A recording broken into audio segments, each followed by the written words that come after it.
Assalamualaikum warahmatullahi wabarakatuh. Perkenalkan, nama saya Marita Eka Istiana. Saya dari PGSD 2016E. Saya dari Universitas PGRI Adibuana Surabaya. Di sini saya akan memaparkan hasil penelitian saya yang berjudul Efektivitas Model Pembelajaran Realistic Mathematics Education, disingkat RME, terhadap kemampuan literasi matematika materi uang kelas 2 SD Hang Tuah 10 Juanda. Kita masuk pada slide yang pertama, yakni mengenai latar belakang.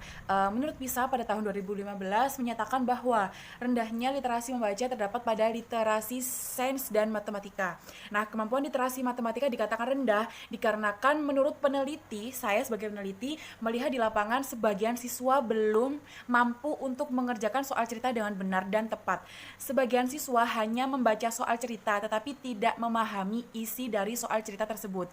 Karena itu, untuk menyelesaikan soal cerita yang mengaitkan dengan kehidupan sehari-hari, siswa membutuhkan adanya kemampuan menalar dan menganalisis. Siswa tidak hanya dituntut untuk memiliki kemampuan berhitung saja, melainkan siswa juga harus memiliki kemampuan bernalar secara kritis dan logis untuk menyelesaikan suatu masalah.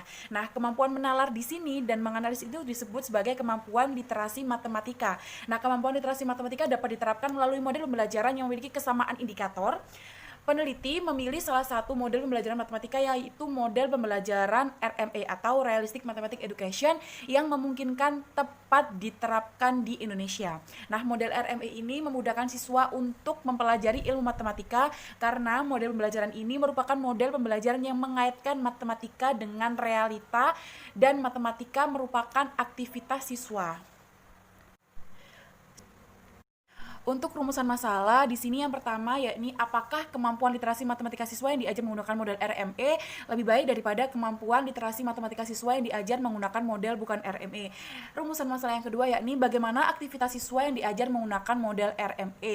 Dan rumusan yang ketiga yakni bagaimana aktivitas guru dengan menggunakan model RME. Yakni tujuan penelitian terdapat 3 tujuan. Yang pertama, untuk mengetahui kemampuan literasi matematika siswa yang diajar menggunakan model RME apakah lebih baik daripada kemampuan literasi matematika siswa yang diajar menggunakan model TPS. Yang kedua yakni untuk mengetahui aktivitas siswa yang diajar menggunakan model RME. Dan yang ketiga, untuk mengetahui aktivitas guru yang mengajar dengan model RME. Untuk manfaat penelitian bagi siswa yakni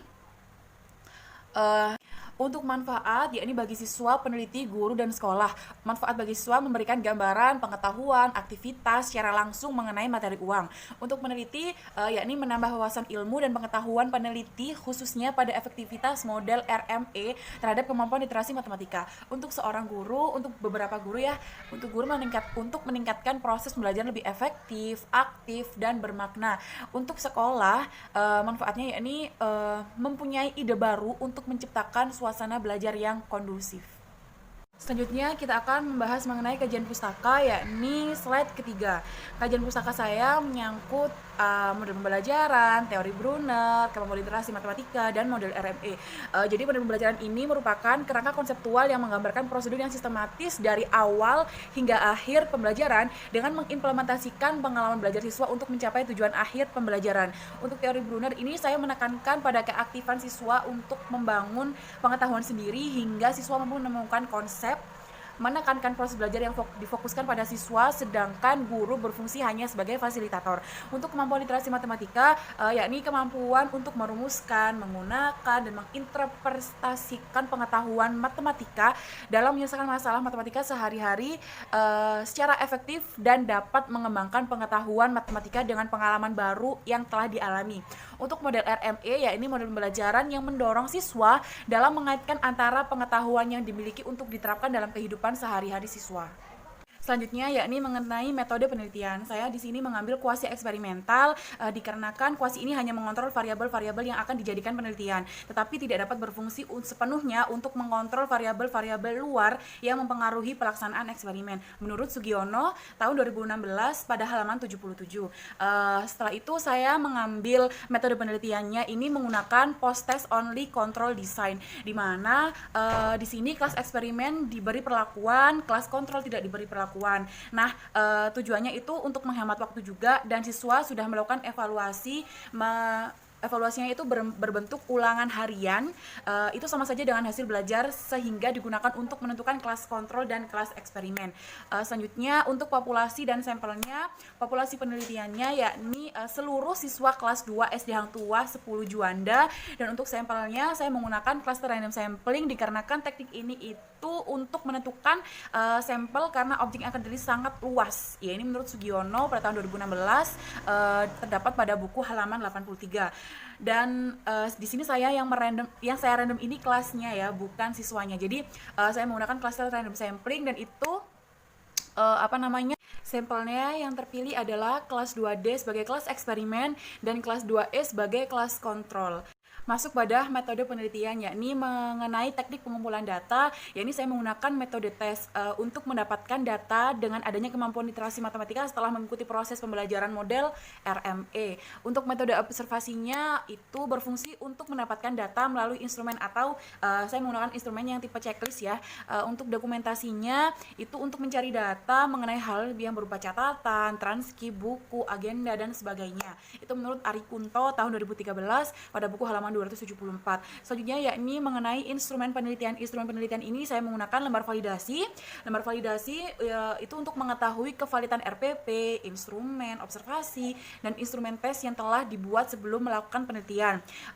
Selanjutnya lembar tesnya saya untuk memperoleh data mengenai kemampuan literasi matematika siswa kelas 2 yang telah diajar menggunakan model RME dan yang diajar menggunakan model bukan RME yakni model TPS. Yang ketiga yakni mengenai lembar observasi. Saya menggunakan dua lembar observasi. Yang pertama lembar observasi siswa dan lembar observasi keterlaksanaan pembelajaran. Di sini untuk observasi aktivitas siswanya untuk mendapatkan data aktivitas siswa selama kegiatan pembelajaran. Sedangkan untuk observasi keterlaksanaan pembelajarannya ini digunakan untuk mendapatkan dan mengetahui proses pembelajaran sesuai dengan sintak model RME atau tidak. Untuk teknik analisis datanya, yang pertama menggunakan analisis data prasyarat kemampuan literasi matematika. Teknik analisis yang pertama kan analisis data prasyarat kemampuan literasi matematika. Di sini ada uji normalitas, uji homogenitas, uji hipotesis ya. Setelah itu untuk teknik analisis data yang analisis siswa, aktivitas siswa itu fungsinya untuk menghitung tingkat aktivitas siswa selama proses kegiatan pembelajaran menggunakan rating scale. Ya, rating scale. Dan yang ketiga yakni keterlaksanaan pembelajaran menggunakan analisis data itu fungsinya untuk mengetahui keterlaksanaan pembelajaran matematika sesuai dengan sintak model pembelajaran yang sedang berlangsung. Selanjutnya di sini saya akan bahas mengenai hasil penelitian dan bahasan. Yang pertama saya akan bahas mengenai hasil penelitian. Untuk data awalnya itu uji normalitasnya berdistribusi normal dikarenakan signifikansi pada kelas eksperimen ini 0,200 lebih besar daripada 0,05 dan signifikansinya pada kelas kontrol 0,144 lebih besar daripada 0,05. Maka dari itu disimpulkan bahwa data sampel tersebut berdistribusi normal. Untuk uji homogenitasnya bahwa nilai signifikansinya 0,057 lebih besar daripada 0,05.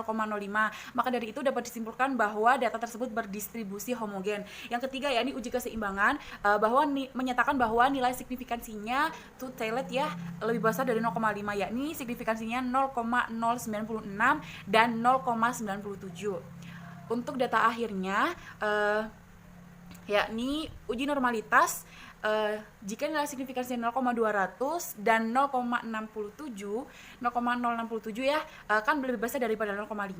Jadi artinya kelas kontrol dan kelas eksperimen berdistribusi normal. Untuk uji homogenitasnya nilai signifikansinya 0,565 yakni lebih besar daripada 0,05 dan uji T-nya itu signifikansinya two-tailednya 0,000 lebih kecil daripada 0,05 mohon maaf.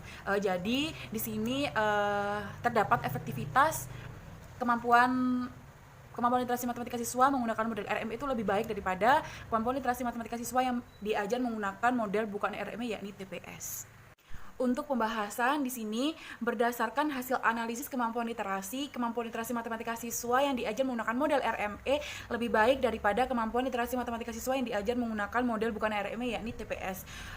Selanjutnya berdasarkan hasil data analisis aktivitas siswa dalam pembelajaran literasi matematika dengan model RME mendapat kategori sangat baik. Begitu pula dengan berdasarkan hasil data analisis aktivitas guru atau keterlaksanaan belajaran ini dalam belajar literasi matematika dengan model RME mendapatkan kategori yang sangat baik pula. Sekian presentasi dari saya. Apabila ada kekurangan saya mohon maaf. Saya akhiri. Wassalamualaikum warahmatullahi wabarakatuh.